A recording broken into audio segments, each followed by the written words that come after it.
All right, welcome everyone to today's webinar. We're going to get started in just a couple of minutes. It looks like attendees are still filtering in, but thank you so much for joining us, and just hold tight. We'll get started in just a couple minutes.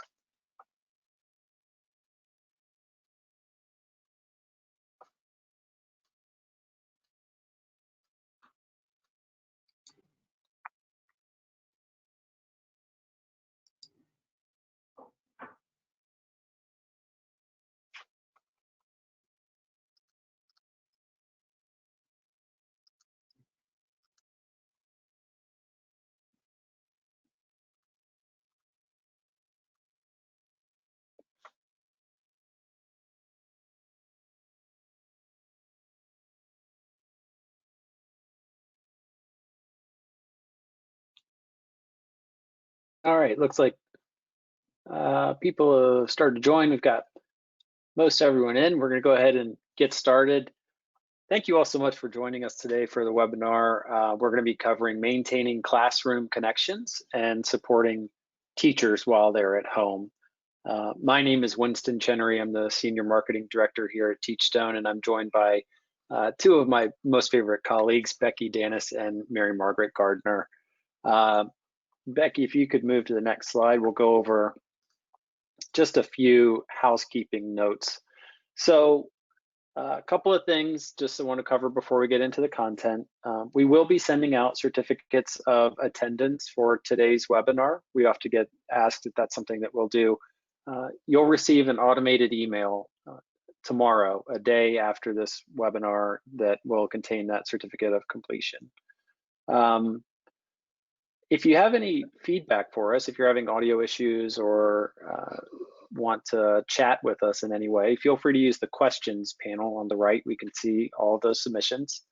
Also, periodically through today's webinar, we're going to be conducting polls so we can learn a little bit more about you, tailor the content to the audience, and we'd ask that you participate in those polls. We'll leave them open for roughly 30 seconds to a minute each time, and they'll just be throughout the presentation. And we'll also try to leave time at the end of today's webinar session to answer any specific questions that you have. We want to make sure that today's session is highly engaging. We kept the registration numbers pretty low with the intent of really making this an engaging session and being able to respond to your questions. So please feel free to use that questions panel to send questions to our panelists. All right, Becky, next slide.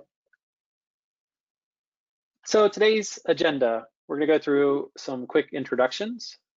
We're going to talk a little bit about the current climate, which is vastly different, I think, than any that we've experienced before. We'll get into some specific needs of teachers in the moment. And then we'll share some strategies and supports for each of those different areas around connection, the need for organized settings, cognitive challenges. And then we'll also talk about some specific class solutions for teachers who are working from home, and some things that we can send your way that you can share with your teachers, and also some new solutions that we've developed at Teachstone, some new training solutions that we think will be of interest. So next, I want to, oh, you're good. Next slide. Yeah, it's fine. Just wanted to introduce our presenters for today's discussion. And actually, I'll turn it over to Becky and Margaret to tell you all a little bit about themselves. You get to go first, Beck. All right. My name is Becky Danis. I am a Teachstone class leader. I've been working for Teachstone for, gosh, close to 5 years now. I started out doing observations and then teaching the observation training, the TTTs, and some teacher-facing programs. But before that, I was a preschool teacher, and I was fortunate enough to have a very wonderful, inspiring, and challenging mentor while I was a preschool teacher, and one who introduced me to class. And I'm fortunate enough to say that my mentor was none other than Mary Margaret. So I am going to give Mary Margaret the floor and let her introduce herself now. Thanks, Becky. While you were talking, I was trying to think when that was that we met, and I feel like it was 2007, which is amazing. Yeah. How long we've known each other, and it's like having one of your children excel at seeing all the wonderful things you've done with your career, but also at Teachstone. So I'm really appreciative of that. I'm Mary Margaret Gardner. I was with Teachstone for about 9 years. I retired on May 1st, and I come in now as a consultant, and I'm still working in the field, but just needed a little break from the full-time world. And so I'm so happy to be doing this webinar with Becky, and also to be doing this webinar to support teachers. Some of my experience before coming to Teachstone was I was a QRIS for the state of Virginia, writer mentor, and that's how Becky met me. So I came in and did class observations and talked about classrooms with her. Did some CDA training that I think, Becky, you were also sat in on, even though you were super qualified for that. You were one of my favorites. My CDA class. I was a center director, done a lot of consulting with Head Start and Early Head Start, taught kindergarten. In fact, I just moved and I was going through some pictures and I found a photograph of me and my 24 and 5-year-olds in Columbia, South Carolina, where it was 1978. So it was a long time ago. So I've been in the field for a while. So anyway, should have used those pictures. I have a picture of my first kindergarten class from when I was student teaching. We should do something. We should. Next one, Yeah. for sure. All right. Well, I'm going to go ahead and mute, and I'm going to look at whatever question we see there. Great. Okay. So let's do a quick poll. I'm going to launch this poll, and if you wouldn't mind letting us know what it is that you do, that'll help us get a sense of who's here in attendance, and we'll share out the results of that momentarily.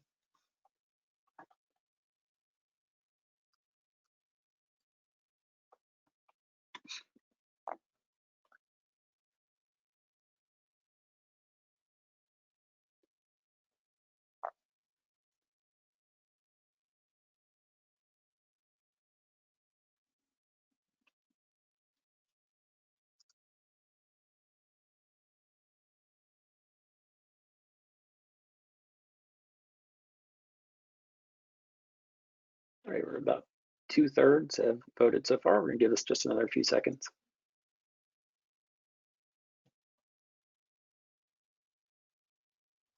Okay, so results of that poll looks like 30% of the audience are teachers, 35% administrators, 22% coaches, and 4% observers, and then 8% others. So good mix in the audience.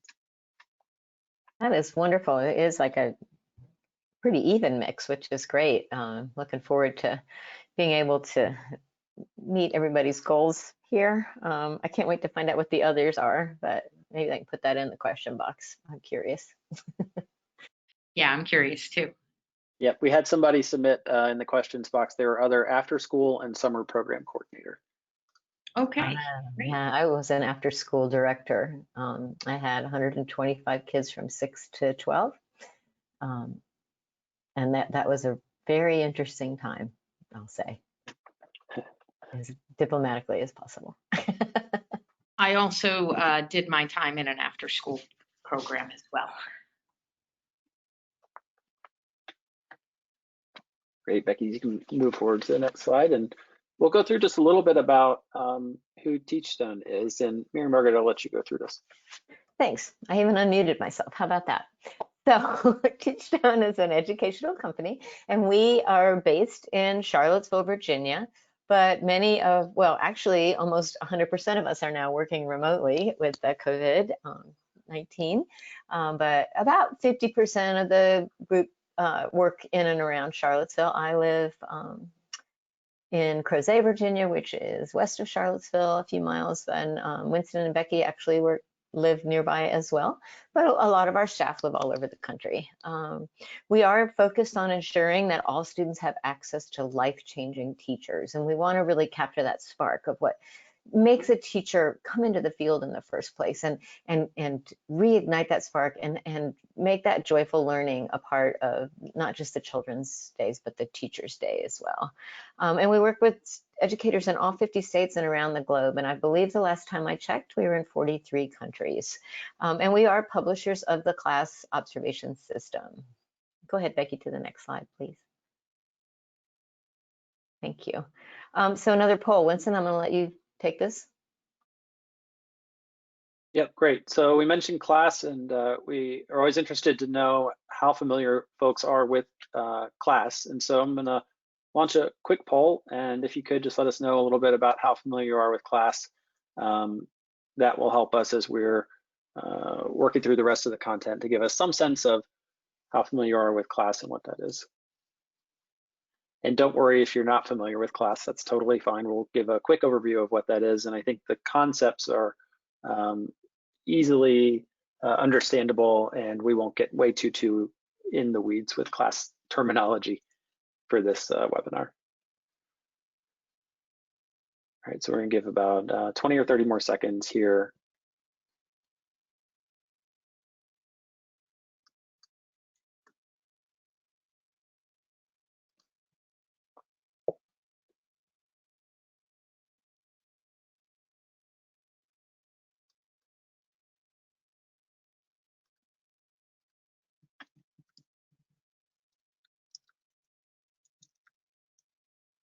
All right, looks like we've gotten the majority of responses. I'm gonna go ahead and close this poll. So it looks like 14% said, I don't know a whole lot about class. 11% said, I'm familiar with class, but don't use it. Another 14% said they use it to collect assessment data. And then 61% said we use class for assessment and professional development, Awesome. which is great. Yeah, Wow, we love to hear that. That's exciting. Yep, so those are the results Cool. from this. Sorry, Becky, I'll let it We're get back. glad you're here, for sure.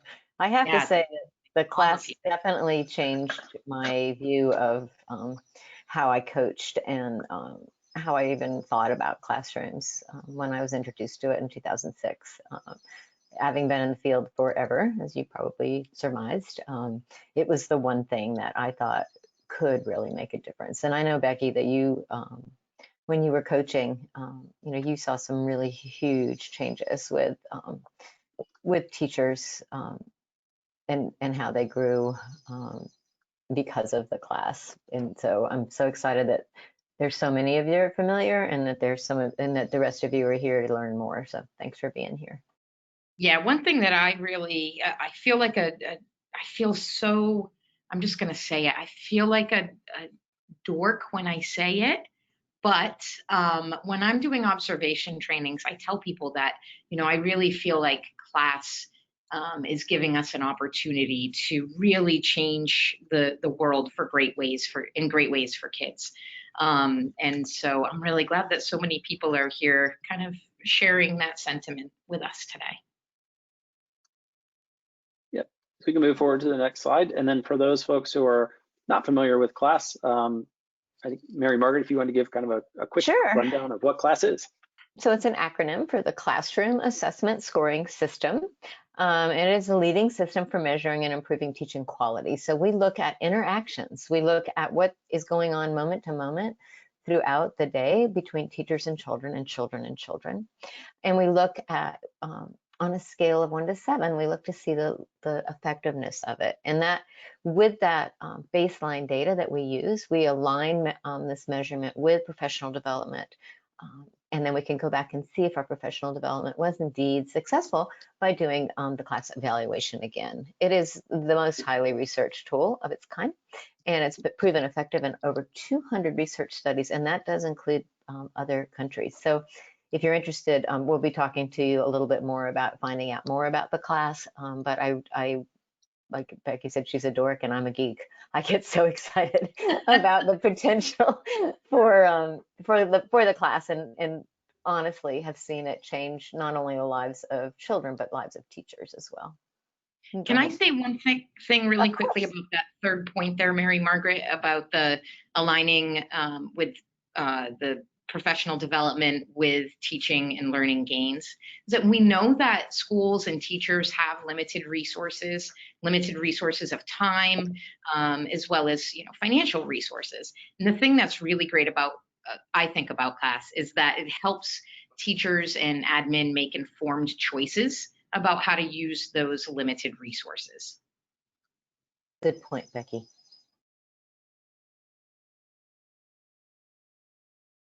So Okay. let's talk about how you folks are doing out there personally. On a scale from 1 to 5, 5 is just everything's great and 1 not being great at all. And then if you wouldn't mind in the Q&A box, one thing that you might wish to get from us. And I'm sorry, it's a poll, Winston. I jumped right ahead of you. All right. No problem. So 1 is not doing so hot and 5 is doing just great. I'll keep an eye on the chat box. The chat or questions? Questions. And the other thing is it's today, and we recognize that you might not feel like that tomorrow or even in an hour, but how are you doing right now?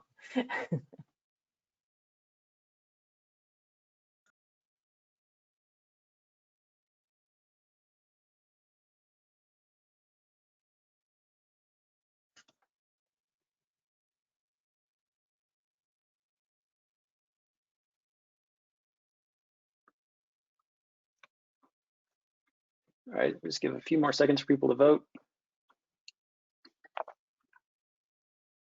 Okay, I'm going to close the poll here and share the results. I think good news is most people seem to be doing okay.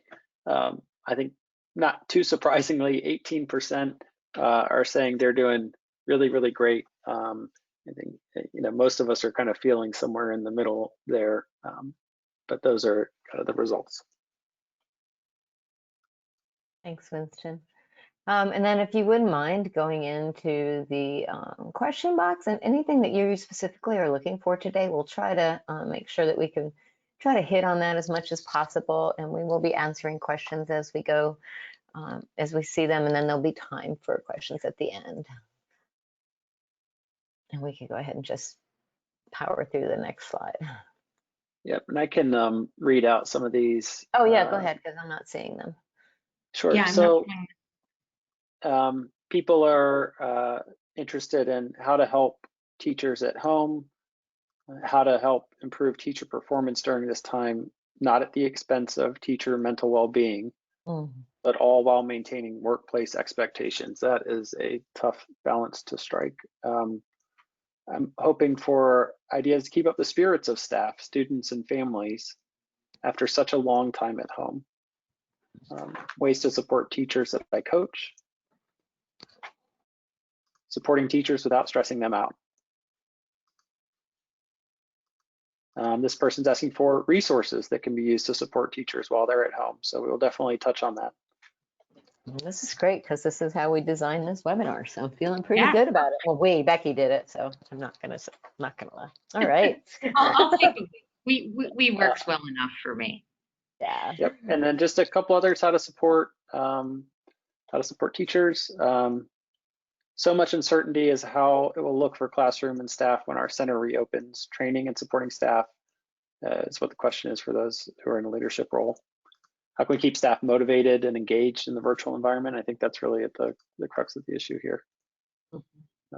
Help teachers and coach them via Zoom. More knowledge. Yep. Okay. Really good. Resources and websites to support teachers. Really good stuff. Okay.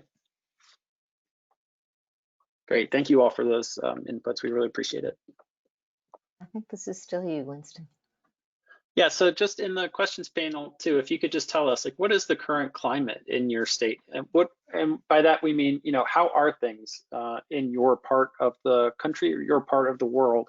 What are things like in your school or program? How are things in your town or state? We'll give just a couple of minutes for inputs there. I know in Virginia, they're still in phase 1 of opening up the world a little bit, but moving, trying to bring people back into whatever I don't even know what normalcy is anymore. I know it's a setting on the dryer. I know that, but like, right. So it'd be real interesting to hear what you all have to say. So, and I just switched some things, so hopefully Becky and Mary Margaret, you might be able to see these questions coming in now as well, but feeling happy that we are opening our centers to essential workers. Concern is how to keep everyone safe. I am in NYC and we are still shut down, still closed in Los Angeles, concerned about school reopenings in the fall. Slowly opening in Michigan, concern for daycares and schools in terms of funding and safety.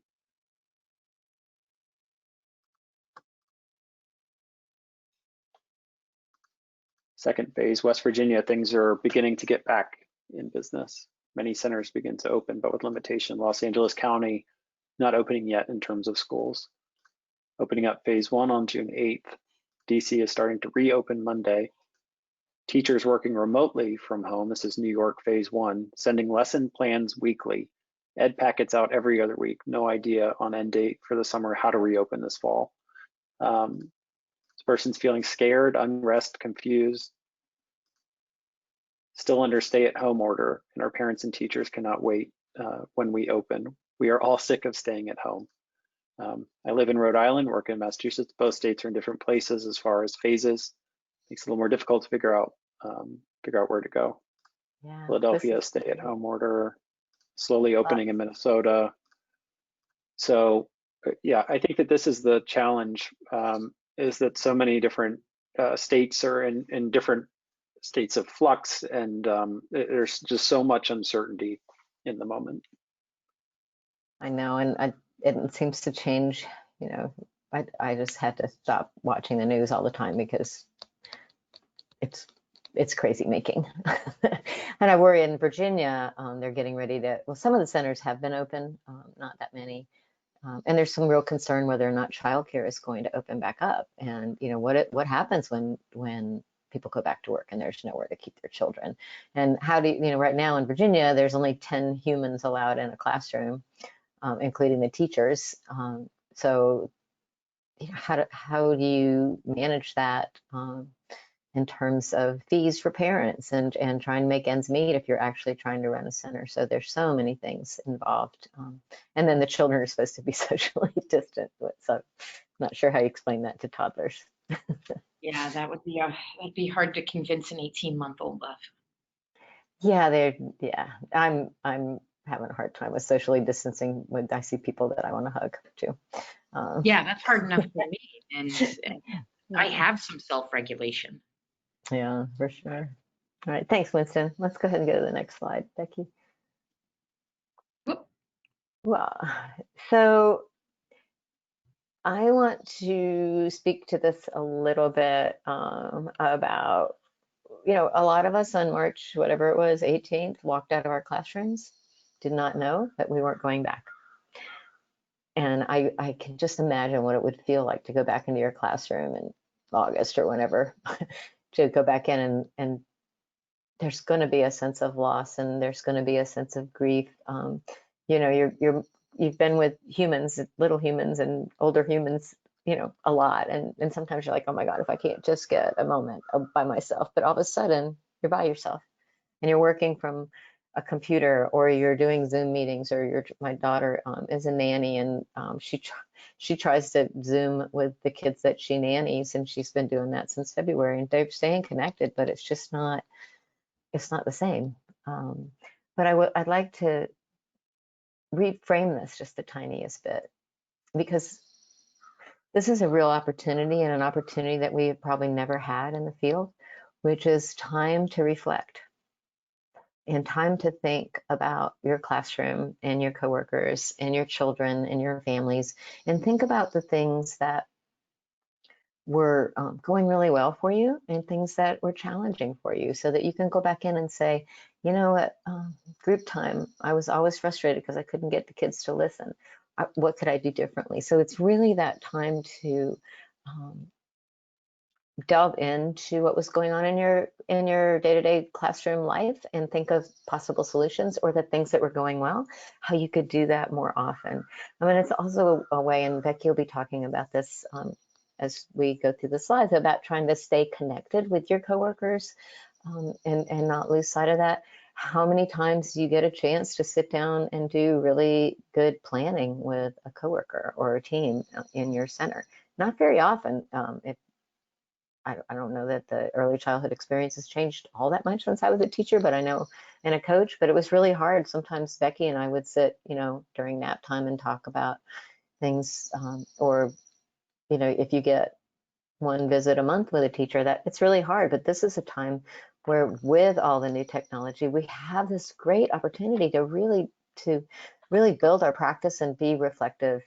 So I hope that we can look at this, reframe this. I know I'm tired of staying home too, but let's live at this moment, because when we go back out into the world, I hope it's slower than it was. I feel like this time has really taught everybody to slow down and pay more attention to what's going on. But I know that life is going to get hectic again, and so thinking back to this time, it's such an opportunity. Yeah, and I like thinking of it that way, since we don't have a choice about this time. The only choice we have is how we frame it in our own minds. And so while thinking about it as an opportunity for reflection doesn't change the fact of the reality, it definitely might help us look for some different opportunities in this time. Hopefully. Thanks, Becky. I think we can move on. Okay. So I don't know if any of you are familiar with our primer training, but we use slightly different language in there, but it all boils down to that people have these basic needs. Children have them, but basically all people have them. One of them is this need for connection. And some of the things I was noticing from looking in your in the question box right over here is a lot of you were expressing some levels of grief about having to leave your classrooms so abruptly. And I know that at the end of the school year, when I was a pre-K teacher, and when I taught school age as well, I know that at the end of the school year, I always had a little bit of that grief of separating from my students that I had spent so much time with over the year. And I can't even imagine how that must be now because of how abrupt that was. So I just want to take a minute and think about, how are you currently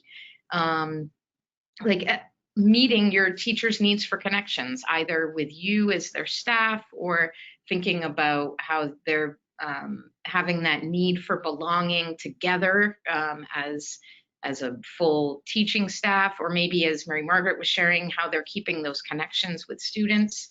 I'm just curious what has worked for people, what hasn't worked, perhaps. I don't know.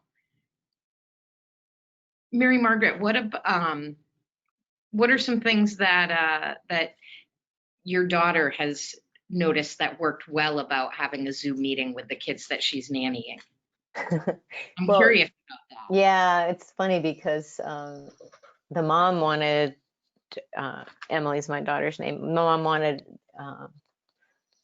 this child is 3, wanted her to practice writing letters and numbers, and a lot of parents were feeling a lot of stress to be the teacher, and to keep the same routine. And we actually did some webinars that I think Winston will probably talk about earlier in all of this time, just about like how to make learning fun at home, and what could a home schedule look like. So she just basically would sing songs. She's a musician, or read stories, or and the little girl lives nearby, actually, where I live, and she didn't really want to do the alphabet, so they found stones out in the neighborhood, and she painted the alphabet on the stones and then showed Emily how she took pictures and made words and things like that. And another way that not necessarily with my daughter, but people have been taking these little stones with messages and leaving them around the neighborhood, and then like taking pictures of them and sharing them on a neighborhood website.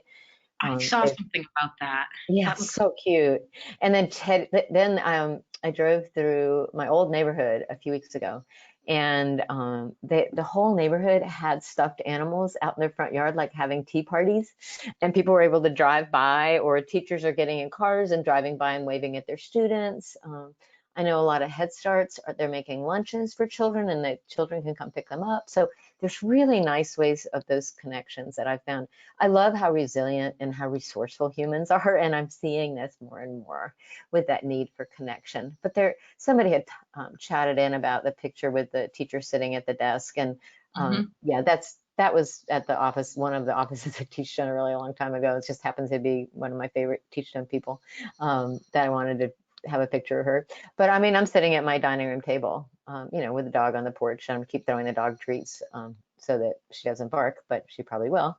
But like, that's the reality, is like you might be sitting, on a couch, or like making a desk out of boxes. There's so many different ways. So that need for connection, we need to also remember that it takes a lot of ingenuity to make that work. Yeah, I liked how you mentioned those kind of like drive-bys, like the teachers that have been driving by to wave and put out posters and signs. I believe that was something that didn't somebody post that happened with one of our coworkers, that Yeah. that's right, that their son's first or second grade teacher was driving by everybody's house Yeah. and just waving and smiling and saying hi from the car. I know that as a staff, we've tried to do some more informal Zoom meetings to just try to connect in a more personable way. But again, if that technology can be challenging, and if you've been on Zoom all day for work, sometimes jumping on another Zoom meeting in the afternoon is Exhausting. It really is. In the questions, and I had suggested this in one of our previous webinars, and I'm so glad to see that, Brooke, that you're doing that. And I probably wasn't, you probably thought of that on your own, but sending snail mail to children, like sending real letters to children, that is so exciting. And what a cool way to stay connected with them. I love it. Yeah, we were actually, we have an article that we're working on about that very topic, and the importance of that in the moment. And I think there are a lot of good ideas in the questions panel that I just wanted to read out a few of those for a few minutes so that we can share some of the best practices that other people are doing. I was just checking them out too, Winston. There are some great ideas in there. Yeah, so weekly wellness check-ins via Zoom. It seems a lot of people are running weekly check-ins with the staff via Zoom, which I think makes a lot of sense. This is a great idea. I Zoom with all my teachers every week in a town meeting. We meet and greet and share.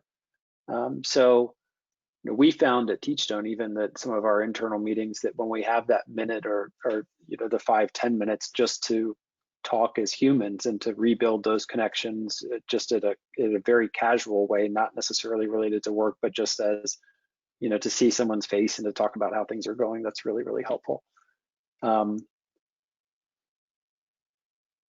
One thing, Winston, I notice here, somebody is pointing out that not one size fits all. And so with one teacher, they might really love that Zoom because they have the app on their phone and that's super easy for them. But another teacher might respond better through a text or through a phone call. FaceTime. Or FaceTime, right. So really being kind of flexible with how you communicate with different teachers. I mean, I think that's a great idea there, that recognizing that if a teacher isn't really into Zoom, maybe that text would be a better way, or something like that. Yeah, and or send a photo, of just something during the day and have it, like we have we have something we use called Slack, and people have like the Fur Babies channel and the kids channel, and just like a thought or a phrase or that's helpful to need. That way you don't have to actually be on it. You can just look at it. So I'm loving all these ideas. It's great that people are staying so connected. Yep, and there are a couple more I'll point out, and then we can move on to the next topic whenever we're ready. But Jennifer said that she has a all staff restorative practices circle once a week, which sounds, like she's very intentional about integrating restorative practices as a focus, which I think is a really, really good idea. And then somebody else mentioned one that we've also talked about previously, but they started a group Facebook chat with all staff. We've also had folks say that they've started their own Facebook pages, to keep in touch with, like a Facebook group page to keep in touch with their staff, which I think is a great idea as well. I also saw book club. I think anything that kind of taps into what your teachers are passionate about and the ways that they communicate best. I have to, sorry, Becky, I have to call out Susan's because I love this and I had kind of been trying to think how to do it. They sent out mini me versions of ourselves with our photos attached to our bodies and encourage the families to take us on adventures and share on class emails. So it's like, flat Stanley, but it would be flat Susan or flat Mary Margaret. I love it. That would have been wonderful. Yeah. Or that would have been that would have been fun. I'm totally gonna find a way to do that. Anyway, let's talk about the next one. So we also know that this time is because it is so different than any other time, it creates that anxiety because there's a lot of inconsistency and a lot of unpredictability. And just like we talk about how our students need organized settings, so do we. And so, thinking about when your schedule is thrown out of whack or when the expectations are unclear, that can be really, that can cause a lot of anxiety. And so, thinking about the ways that you're helping provide a little bit more predictability for your teachers, or if you are a teacher, think about how you are creating routines or predictability within your own daily experiences. I know when we first started moving to this virtual training versus face-to-face trainings, the transition was really hard for me to begin with because I was so used to my previous routine of, traveling and having, time carved out specifically for that training where I wasn't at home and I didn't have multiple roles to play. I was only the trainer. And now that we're doing virtual trainings, my routine is thrown off where I don't always know what role I'm playing. I'm the trainer from 9 to 5, but then I go home and I have a family role that I'm playing again. So that organized setting has been thrown off for me. So what are some things that you're doing to help create that organized setting or that predictability for your staff, or what are some things you're doing to create that for yourself? Mary Margaret, you had a great little example of one of our coworkers. Yeah, and so I'll talk about that while people are chatting in, and it's so many chats. It's exciting with almost 1,000 people on this call. We're zipping through them as best we can. She was really struggling for a while, just, depressed and couldn't get off the couch. I'm not going to mention who it is. And, just like, I don't even know what to do with my time. And then I talked to her a couple of weeks ago and she's like, I finally decided I need to have a routine. So I get up in the morning, I get up at the same time, I eat breakfast, I get cleaned up, take a shower, I even put on makeup, and I go into my office, and she has an office and she does 4 hours of work every day. And then she, finishes up, and then she has lunch and hangs out with her husband. And, but she started a routine, and I actually did that myself. When all this hit, I just kept getting up. I was still working quite a bit, but you have to be ready to be on. And now I have scheduled walks that I make sure that I exercise since they closed the gym down, and that I cook a meal, and that I have 3 meals a day, and that I do grocery shopping on a certain day. Just having a plan for how you're going to spend your time really does, like when we talk about a sense of autonomy and leadership with children in our pre-K version of the class, it's called Regard for Student Perspective. When you do things for yourself and you are on a predictable schedule, it eases anxiety. What are some things people are typing in, Beck? There are some really cool ones here. That idea about having a dedicated space to work. We might not always have a large dedicated space, but having that little nook or that one chair that you work in, so that we have those clear boundaries between work and between our personal lives. This maybe having a routine that you have with the students or with the teachers so that you can keep the connection and that routine. So sending home something on a daily basis, somebody's chatting in, how they do that with recorded stories. But then also recognizing that it's a challenge because we're sharing our spaces with, parents are sharing with the kids and teachers are sharing with their kids as well. So there's a lot of conflicting needs in our settings right now. But a lot of people are doing some of those other things that you mentioned, Mary Margaret, about setting those time boundaries and literally closing the door on the workspace. I think that's interesting to be, I think it's great to be able to physically close the door. And I think that if you physically can't close the door, being able to find a way to kind of symbolically close that door. Talking about encouraging staff to keep calendars, schedule activities, keeping a routine as usual. But also somebody is pointing out that sometimes the staff needs some support with things like managing their calendar or using the calendar, creating email folders. So sometimes these routines and procedures take a little bit of back work on our end to support the teachers in that.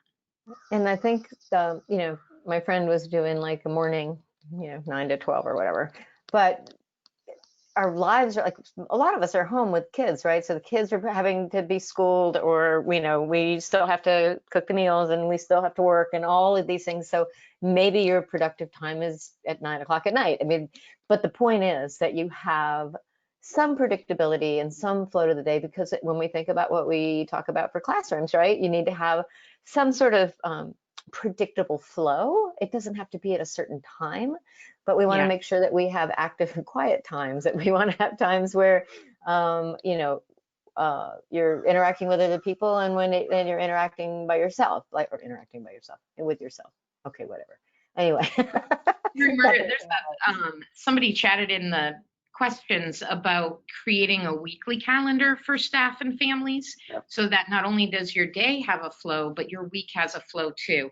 So on Mondays, they do professional development. On Tuesdays, they do parent engagement activities. Wednesdays, they have storytelling. Thursdays is some abbreviation I don't know. Friday is family day. So that is, so that's also important to recognize that those routines, thinking about having daily routines and having those weekly routines, even though they're going to look different, that desire to have them is still there. I think journaling too, or just making notes somewhere about your experiences. And I, at the end of every day, just write down something that I'm grateful for, because sometimes it's hard to do that, and just one thing. And I actually did that as a coach. One thing that went well today. When you're in a chaotic environment, or you're struggling with a difficult classroom, or struggling with a difficult time, even if you just write one thing down that went okay, it does tend to lift you. I finally got Becky to get rid of 150 books. Did that ever end up in your journal? Oh, yeah, that I do that every day. Now you got to tell the story. All right. Let's take a look at also this last area here, and then I want to show you guys some things that we have to support you in these. So maybe if you think about, when I think about when I was teaching, when my students were bored, regardless of what age level, when my students were bored, that's when we started to also see more of those like challenging behaviors or disengagement or kind of lack of enthusiasm about things, right? And so looking at how we're providing those cognitive challenges for teachers so they're not getting bored when they're at home, even though there's plenty to do. Maybe the things that they have to do, maybe it's becoming monotonous, or maybe they're presenting a challenge, but it's not, paced at the way that the teacher learns best. Or maybe it's like Mary Margaret, you pointed out earlier, that time of day, right? Where sometimes, I know for myself, I'm definitely not a first thing in the morning kind of person.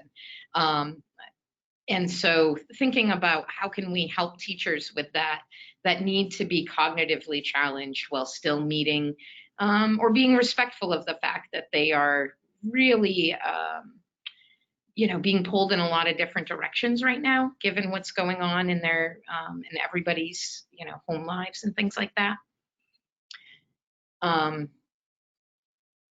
So before we move on, Mary Margaret, did you want to add anything to that piece there? No, I think you covered it really well. Thank you. So how can we support teachers? We want to think about how we can provide teachers with a community connection. And when we say community connection, we talked about connection to their coworkers, but also connection to the kids and families that they had such powerful bonds with previously.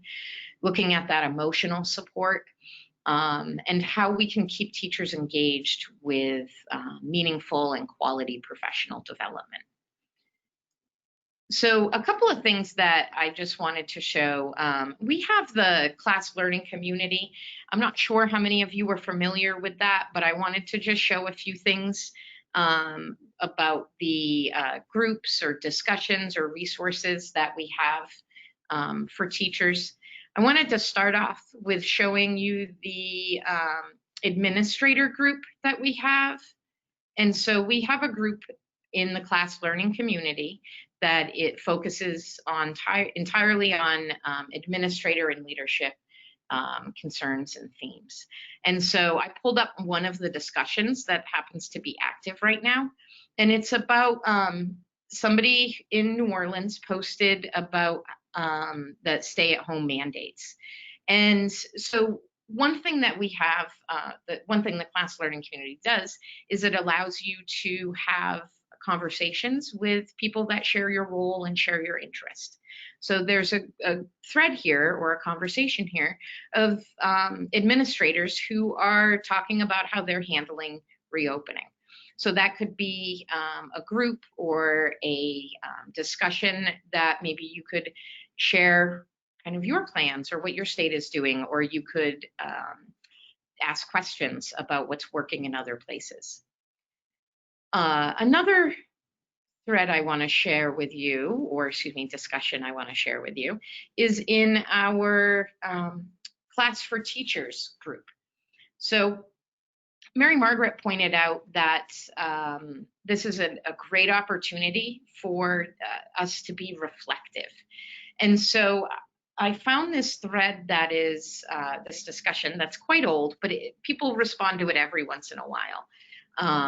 So it's a fairly active thread. But the question is, what makes a teacher memorable? And so think about how you could perhaps use something like the class learning community to encourage your teachers to have these discussions, either amongst themselves in one of these discussion threads, and including the larger class community. And so this is definitely one way that we can encourage or we can support that need for connection, either more locally with your staff or more globally with all class folks. Another one of the discussions that I was looking at right here was a teacher discussion about furlough, about what teachers are doing on furlough. So this is a more recent discussion, but this could be a really great place where teachers can perhaps get inspiration from other teachers, or at least see that they have, they're sharing some common dilemmas with people across the country, not just in their own small locality. Okay, another one of the resources that I wanted to point out that is available on the website is we have a whole section on our website that is just dedicated to coronavirus resources for both educators and parents. So a bunch of you had mentioned in the questions section that you are doing parent education, you're doing professional development for your teachers. So these are certainly some resources that you could share with teachers as ways that for them to connect with their the parents or with their students, but also as ways for you to connect with your teachers by providing additional resources and then having a shared conversation about them perhaps. So I don't know if any of you know about my Teachstone. My Teachstone is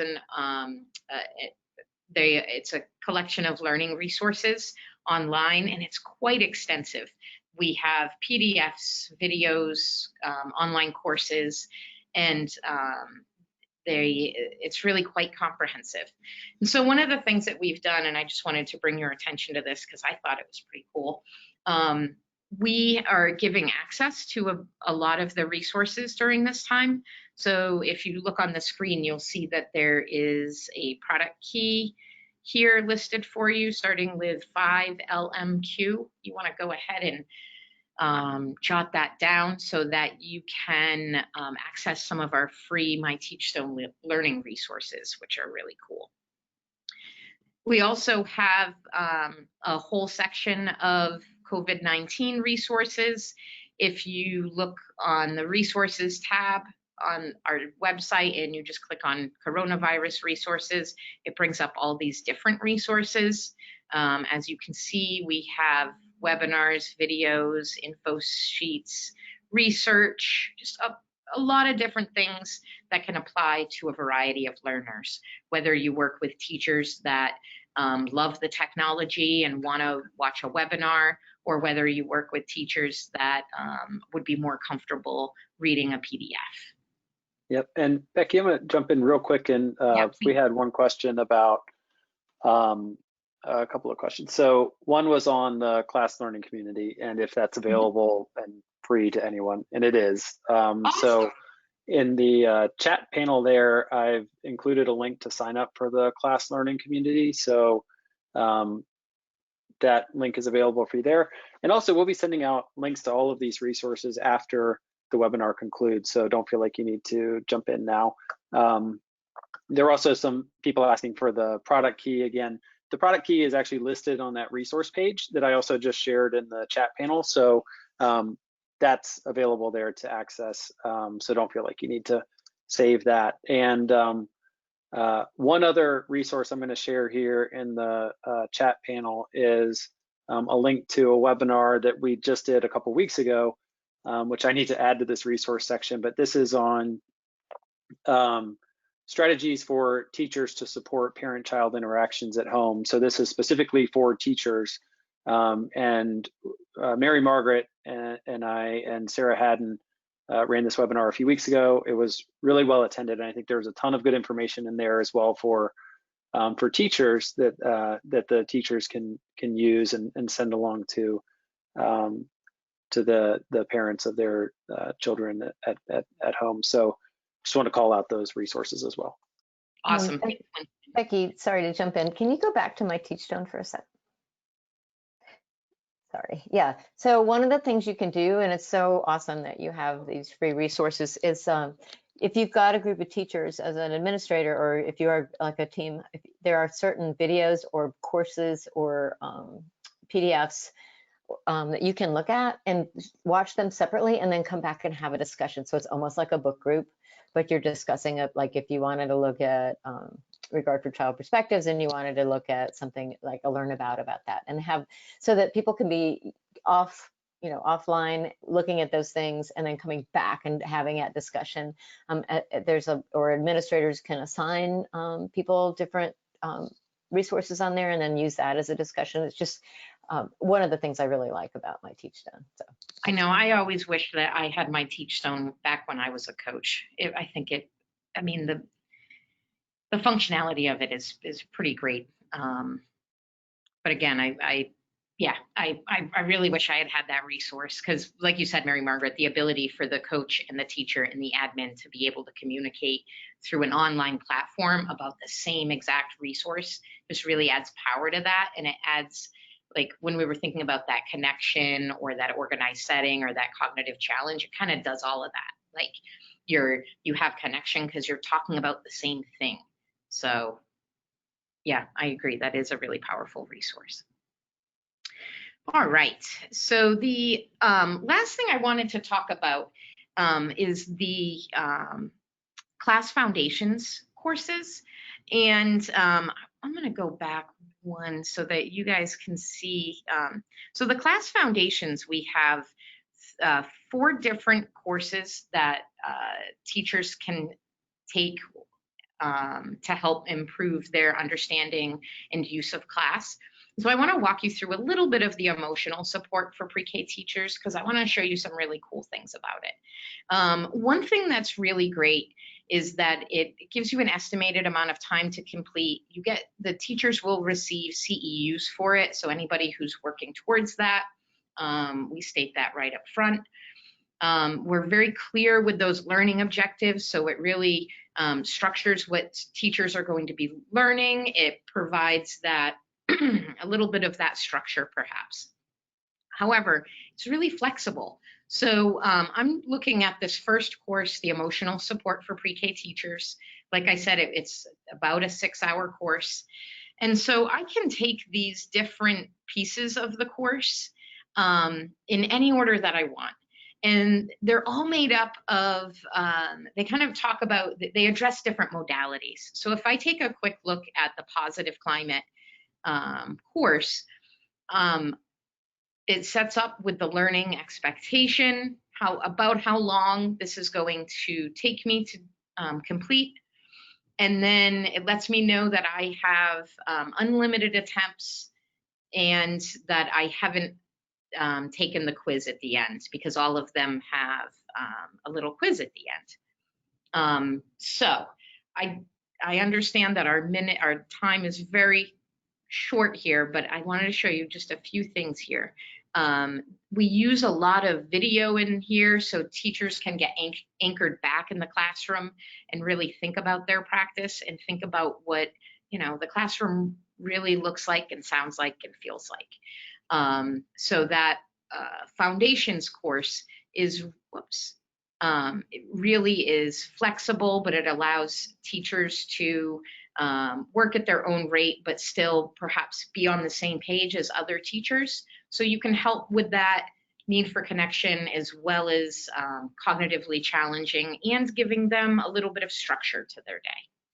All right, that's all I'm going to say, because we are right at the end here, and I'm guessing Winston has something to wrap up with. Sure. And I want Yeah, to Becky. just go wanted ahead. to thank everybody for your participation. This has been awesome, and I'm reading through all the questions, and I'm just so excited that we have such great turnout. Yeah, Yeah. phenomenal. And so I just wanted to touch on a couple of different things. So Becky just went through the class foundations course, and we've had questions on how much that costs. That's $199 course for teachers. It's really, really solid and online course that they can go through at their own time. So we've had some really positive feedback on the foundations course. And Winston, that's for all 4 of them, right? Correct. Yep. Yeah. So you can buy those courses individually, but the 4 course set is $199 for the set. And then Becky, if you want to skip forward to the next slide, just a couple other product solutions that we have that are available to support teachers right now. We do have a CDA training program, which I think some folks might not know that Teachstone has the CDA. Ours is the only CDA to incorporate class methodologies and techniques, so that you're not only earning your CDA or working towards earning your CDA, you're also learning about class and best practices around interactions. And I'll include a link to that as well in the chat. And the people that I know who've gone through it really have great things to say about it. They really love it. Yeah, for sure. And then Becky, if you could go to the next slide as well. All right, and I was actually going to send a link to, we have one other training program which is brand new, and it's a trauma-informed care training called Interactions at the Heart of Healing, which is still really new. We're still developing it. It's going to be available in August. I just included the link there. And actually, let me send that one more time. Let's see. So if you check the chat panel, there's a link to the Interactions at the Heart of Healing course, which is a low-cost, online-only course for specifically teachers to understand the importance of trauma-informed care and responding to students who have been in difficult situations. And we're really, really excited about this course. We've got some phenomenal subject matter experts from across the industry who are going to be creating content for that course. And then also I had a question here, a direct link for the CDA with class. So I just included that. And we would be happy to share more information about these solutions, but we are definitely not going to hound you or reach out out of the blue. So I did want to just launch a quick poll. If you're interested in learning more about the CDA or the Foundations course or the the Interactions at the Heart of Healing New Trauma Informed course, feel free to submit this poll. We'll leave this open for a little bit.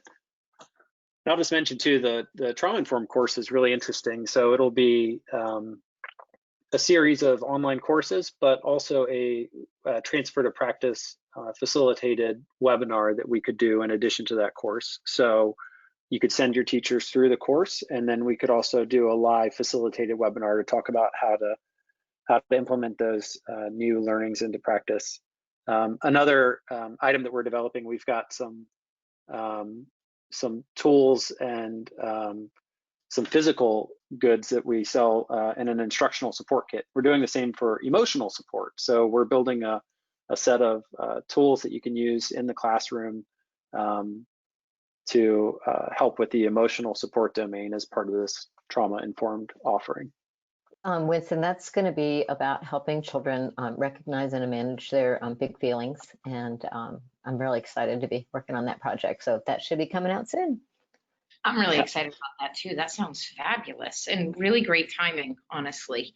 I know that families are really struggling, and kids are going to be needing a lot of support when they make it back, and some kids are going to need even more. Yep. And so we had a question in here. What is the cost for the trauma-informed course? It's $45 per participant on the online course. So we really tried to make it as accessible as we could, but there's a lot of really rich, good information that's going into that course. We're developing it now for an August release date, and so it'll be very, very current, I think very timely information. Okay, I'm gonna go ahead and close this poll, and we are a little bit over time, so I think we're gonna go ahead and wrap things up now. If you have any questions for our panelists, we're gonna leave the webinar live for a few more minutes, and if you could just enter those into the questions panel. We won't answer them live right now, but we'll be sure to go through those after the webinar concludes and make sure that we get back to you. GoToWebinar has the email address that you registered with, so we'll have a way to get back in touch with you. So please feel free to send us any additional questions that you have. And thank you so much for joining us today. And thank you for wanting to support your teachers and for all of the work that you do. This has been a wonderful session, and we really appreciate your involvement and engagement. Thanks, everybody. Yeah, thank you, everyone.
All right, we're going to go ahead and sign off now. Thank you for all the questions. We did receive a few in the last few minutes, and we'll be sure to get back to you with those. But thank you again for attending, and we will talk to you soon. Thanks a lot.